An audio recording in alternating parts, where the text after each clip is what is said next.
What's up, Foundry? Hope your days are going okay. Enjoying may be the wrong word. Surviving school, there we go. And all the things that brings. We're talking about fears. You're in the middle of it, aren't you? Especially for those that are in college and you're trying to figure out what do you do, when do you go, how do you survive? And we can develop phobias. It was interesting. I thought, there are a number of phobias, aren't there? But I got online, did a Google search, and came up, I didn't count them, but there's probably about 100 different phobias that are listed here alphabetically. I mean, there's 5 pages. Let me give you a couple. Some of you know, acrophobia is the fear of heights. It's one of mine. I don't like being up real high. Acluophobia is the fear of darkness. There's one here that kind of got turned away, but one is a fear of chickens. You got a fear of chickens? Or anthrophobia, a fear of flowers. Oh, there's a daisy. Ah, run. Barophobia, fear of gravity. Ballonophobia, fear of pins and needles. Or how about catotrophobia?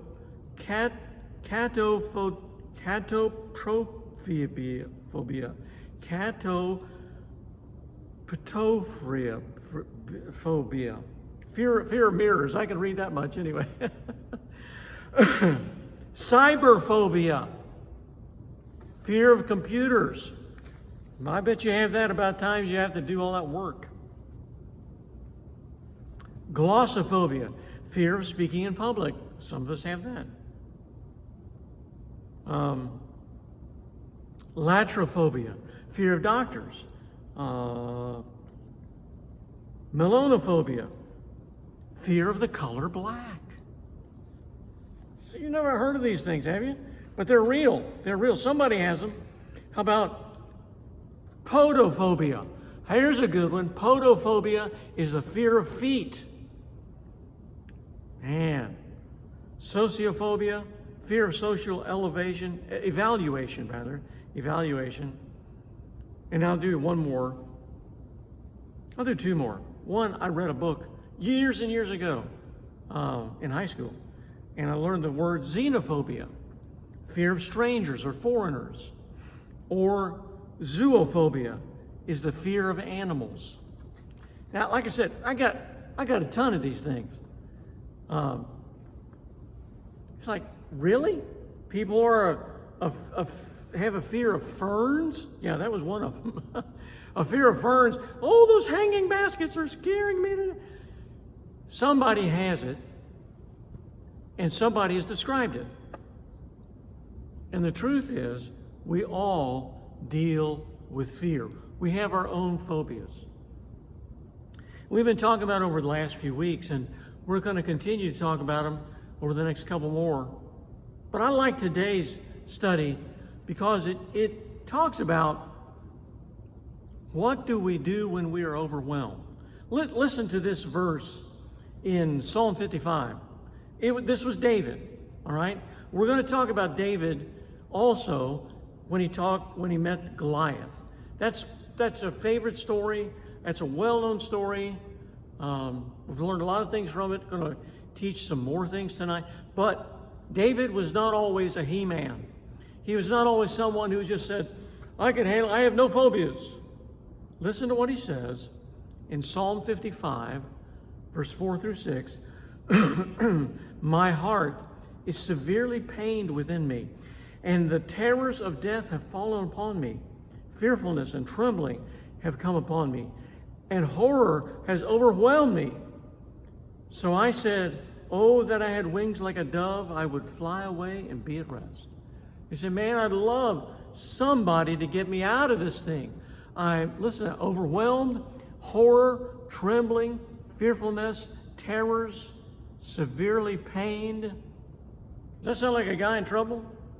It sounds like you, just the night before you're doing your semester paper that you should have started 2 months ago. Now you've got 6 hours and 43 minutes before class starts, and you got to write this term paper, and that's when you are severely pained and terrors of death and trembling and horror and overwhelmed, and you like to be on a dove and fly away, you know? Well, hopefully that's not the case, but aren't there times that we, through no fault of our own, are experiencing a phobia, a fear, something that overwhelms us? It usually comes from a challenge that's way beyond our ability, at least we think it is. What do we do? How do we handle it?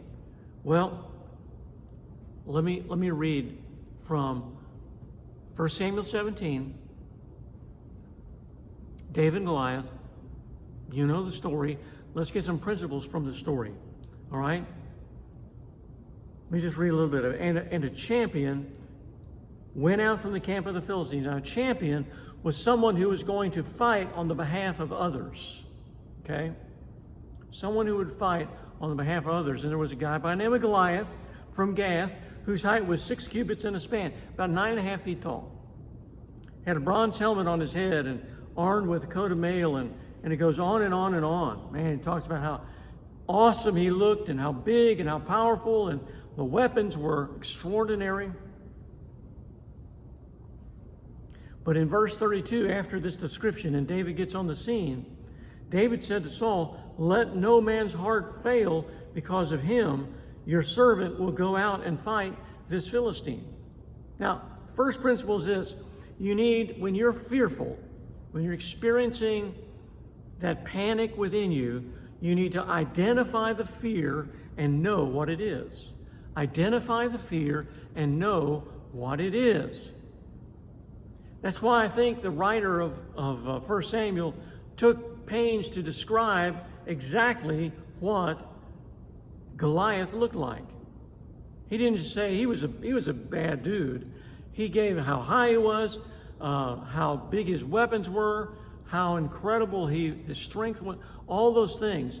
So when David comes on the scene, he looks, he sees, he recognizes what's there, but he doesn't back down. One of the things that happens with fear is that it gets bigger and bigger in our minds and imaginations. And we need to say, now wait a second. This is not a completely impossible situation. Here is the truth. Here's what it looks like. I need to identify it first, all right? Second thing is trust in God and acknowledge past victories. I'll read a little bit and then I'll paraphrase it. David said to Saul, Saul was the king, David's the little guy, about your age. He said, your servant used to keep his father's sheep. He was a shepherd. And when a lion or a bear came and took the lamb out of the flock, I went after it and struck it and delivered the lamb from its mouth. And when it rose up against me, I caught it by its beard and struck and killed it. Your servant has killed the lion and the bear, and this uncircumcised Philistine will be just like one of them, seeing that he's defied the armies of the Lord. The Lord who delivered me from the paw of the lion and the paw of the bear, he will deliver me from the hand of the Philistines. See what he's saying? He's saying, look, I have never fought a Philistine. I've never been in a situation like this. It is certainly awesome. It is dreadful. It is all those things. But I see the project. I see the problem in front of me. I can identify it. I can quantify it. I can say, this is what it's going to demand of me. But I also know that I have handled similar things to this in the past, and I'm still here. And David in his faith says, God has delivered me in terrible situations before, in fearful situations before, in overwhelming situations before. And God has delivered me, therefore I will trust in God. I know you're young, and you don't have decades of experience. I get that. But what happens to all of us? What happens to me? I'm in a situation and I don't know if I can handle this thing, and I need to stop and say, wait a minute, has God been faithful in similar situations in the past. It may not be exactly the same, but haven't there been times when you were seemingly overwhelmed and yet God was faithful and you stuck it out and you did well? You remember that? So you need to remember your past. Identify, trust in God. Third thing is focus. Focus on what God can do, not the fear. Did you get that? Focus on what God can do, not upon what the fear might do.